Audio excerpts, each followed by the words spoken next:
Hey everybody, it's Jeff here from JazzWire. Welcome to the video this week. So I thought we'd do something a little bit different.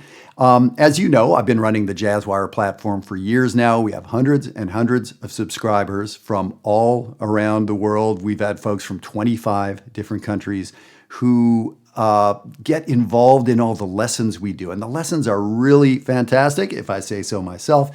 They're always based on songs.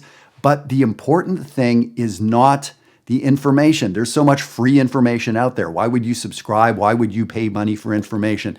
The answer is curation, right? Getting information you trust, and especially information that's for you at the level you're at. So when you come into JazzWire, I hear you play. You send me a recording of yourself. I'm the only one that hears it. It's no big deal. You don't have to get ready for it. I just want a snapshot. What do you look like today? What do you sound like today? Don't practice for 6 months getting ready for it. What's the point? It's my job to make you sound better. So a recording of what you sound like today. And now I know, and now we work together and you work in the community. So that's the power of JazzWire. It's not just charging money for PDFs you could probably find out there somewhere else. It's information that's right for you individually at the time that's appropriate for you to hear it. And then we work together. That's the power of JazzWire. So what I want to do is share with you one of our 4 weekly lessons. Each week we have a lesson for the novice folks. Maybe you're a novice, the green community. For the intermediates, these are folks that go to jam sessions, they've memorized some songs, they know a bunch of standards, but then they're learning vocabulary and things like that, red community. The blue community, more advanced than that. And then we have the Black Diamond community. And the Black Diamond community isn't working on songs, but is working on sort of mechanics, like really taming our instrument and taming our minds to be able to play these instruments and really find some facility. So I wanted to give you the Black Diamond lesson this week. You can grab a free trial, 30-day free trial. Check out the 1,000 lessons we have inside JazzWire and everything that's going on. You can observe what's going on in the communities, really get a vibe of what's going on inside JazzWire. But today, enjoy working with the metronome and a simple little digital pattern that every jazz school and every jazz teacher on earth teaches. Coltrane played it all the time. And a great way to start taming your instrument and taming your mind. Hope you enjoy it, and I'll see you here next week. And by the way, make sure to sign up for one of the 3 summer summits we have coming up. The Washington, D.C. Summer Summit in July, the Twin Cities Summit. First time we're doing this in Minneapolis, and the enrollment's going really, really nicely. And then in Canada, 2nd annual JazzWire Canadian Summit in Edmonton. So we have 3 opportunities to work together in person this June and July. Hope I'll see you there. Hey, Black Diamond community, welcome to the lesson this week. Okay, so as you know, in the Black Diamond community, everybody inside JazzWire is welcome here, and we are working on taming the horn and maybe taming our brains a little bit, getting our processor power, kind of working as efficiently as we can. And so this is digging into, some pure mechanics, actually. So 2 things. We've been working on playing with the metronome, playing with all 4 beats, clicking in a measure, let's say 160 or something like that, and then playing something against that. Then cutting that in half, setting the metronome at 80, and playing the exact same thing at the exact same tempo, but with the metronome on 2 and 4, feeling that. And then slowing it down to 40, and maybe having this click be beat 2. So I know this sounds like 1, doesn't it? 1, 2, 3, 4, 1, but it's not. It's 2, 3, 4, 1, 4, 1, 3, 4, 1. 40, 80, 160. So we're doubling the metronome. Here's the thing we play against that remains the same. So it's the metronome is either clicking 4 times a measure, twice a measure, or once a measure. We just keep playing the same thing. But can we connect effectively? So that's some of the work we've been doing. So let's do this. I want to go back, and so let's call this a how exercise, H-O-W, how we practice, how we play with the metronome. So this is working on how we do what we do. I haven't talked about what we're doing, right? And then there's all the whats that we've been doing in the Black Diamond community, scales or patterns or whatever. Let's go back to lesson number 1 in the Black Diamond community, 1, 2, 3, 5, that digital pattern.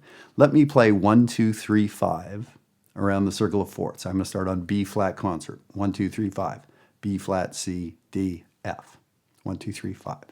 Then I'm going to move to the next key from B flat around the circle of 4ths to E flat, 1, 2, 3, 5, E flat, F, G, B flat. Now, if this isn't something you practice, this could be 6 months of just getting to the starting point. Well, that's not a fair way to say it because the starting point is wherever you're at. But, to get to kind of where we're at here. So what I'm going to do is I'm just going to go around the circle of 4ths, play the 1, 2, 3, 5 pattern in all 12 keys. If you're a good novice or an intermediate jazz player, this is for you. If you're kind of new to jazz, maybe there are other things we can spend time on. We'll talk about that inside JazzWire. But, good intermediate, even advanced novice, intermediate, advanced player, yeah, this is something that's good for you.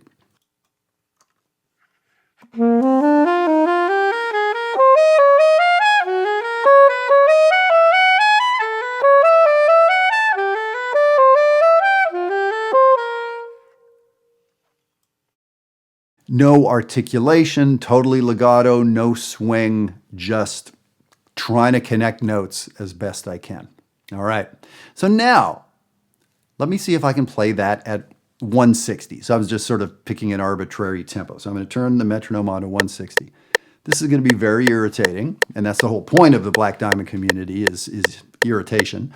So now, I'm eighth notes. Boo-ba, doo-ba, da-ba, da-da-da-da-da. Of course, I could pick a slower tempo, but 160.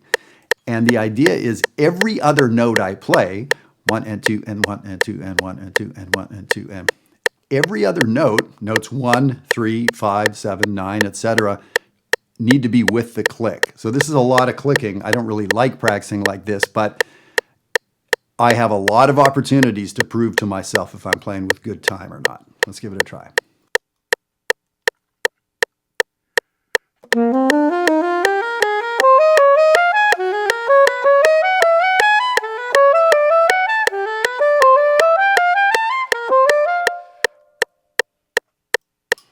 Well, it's going by kind of fast. I mean, I never dropped a beat. Yes, I was totally with it. I played with good time, all those things. But I'd want to slow it down a lot to see if I was very precisely with it. But, for our purposes here, it's like, yes, Jeff did that exercise. So let me do this now. I'm going to slow the metronome down to 80. So now it's going to be clicking twice a measure, and I'm going to feel that as 2 and 4. So you may be hearing 1, 2, 3, 4, 1, but that's not what we want. This is 2 and 4. 2, 3, 4, 2, 3, 4, 1, 2, 1.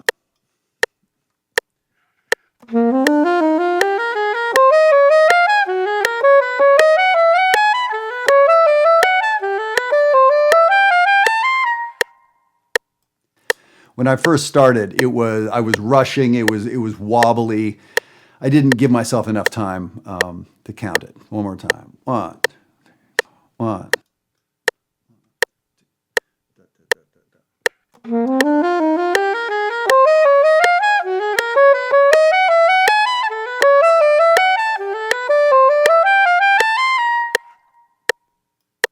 So better. Now, I haven't played soprano in probably 4 months. Haven't even seen it. I didn't even know whether it was in the closet or in the other. I couldn't even find my soprano. But so I played for about half an hour today, and jumping on doing this. My fingers, my air. I'm not feeling comfortable on the soprano, but this is a perfect way to do it. So now I played that same exercise, same tempo, but with the metronome on 2 and 4. So it had kind of more feel, and there was more leeway, more opportunity for me to get ahead or behind.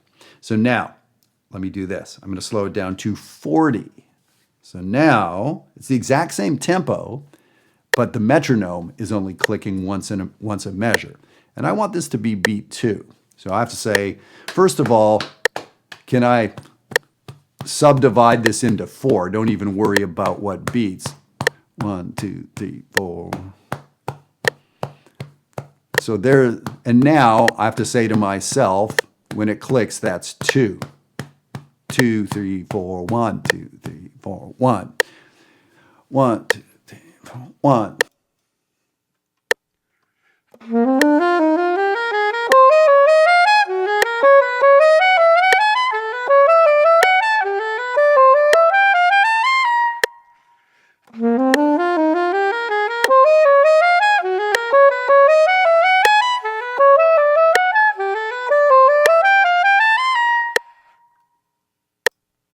Okay, so now for almost everybody inside JazzWire, that's going to be pretty tricky. And for those of us that can do it without getting lost, I think we're going to find, like, we're realizing, like, whoa, there's some finger stuff that's not quite as nailed down as I thought. Wow, I'm always a little ahead, or I'm always a little behind, or it's like I'm always a little something. I'm adjusting a lot. It's like I'm trying to balance a ball on my finger and it keeps wanting to fall off. Yeah, that's why we do this practice. So there we go. We're taking the metronome work we've been doing, the how we practice, and then we have to decide what are we going to practice. And so let's go back to 1, 2, 3, 5. So we're going back to the beginning, months and months ago in the Black Diamond community, working on this 1, 2, 3, 5. Pick the tempo you want and try adjusting. A great goal would be to play with the metronome on 2 and 4. And slow your metronome if you have a metronome that slows all the way down to 30 or 20 or something, and just have it click once a measure. Beat 2 is where it's at. My son goes to North Texas, as some of you may know, and in the freshman class, they have to play songs. They have to play the melody of a song, like Secret Love or something, and improvise over it with the metronome on beat 2. This is freshman, just out of high school. And that's a freshman assignment at North Texas. So to give you a little level set, tricky assignment and a good one. All right, thanks for tuning in to the Black Diamond community. See you inside.